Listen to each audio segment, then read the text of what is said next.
velocidad a la que se hace el tema, ¿vale? Desde 1, 2, 3, 4. Y os inventéis cualquier ritmo, por ejemplo.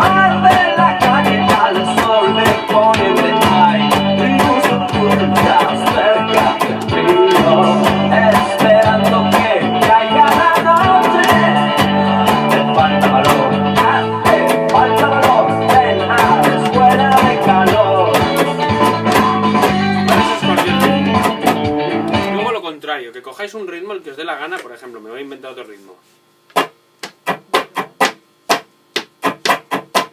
¿Vale? Y que lo intentéis clavar dentro de la canción.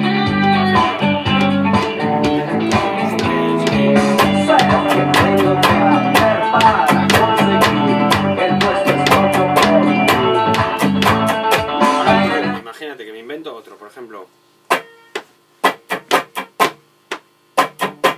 Y lo mismo, coges la canción, lo intentas meter dentro de la canción.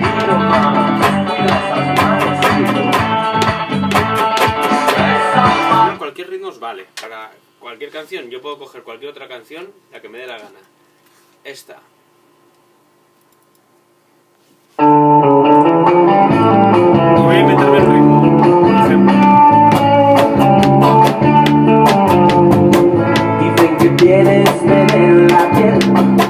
Y es que estás hecha de plástico fino. Dicen que tienes un tacto divino.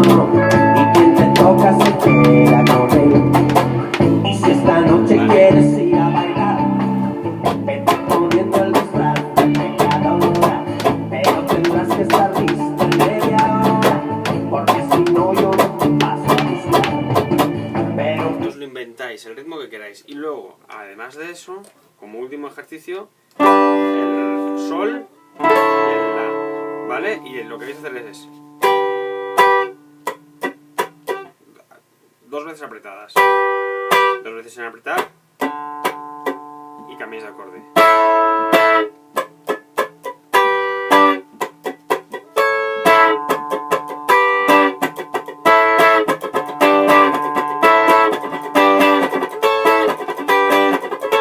Lo más rápido que podáis. Primero lo cogéis despacio.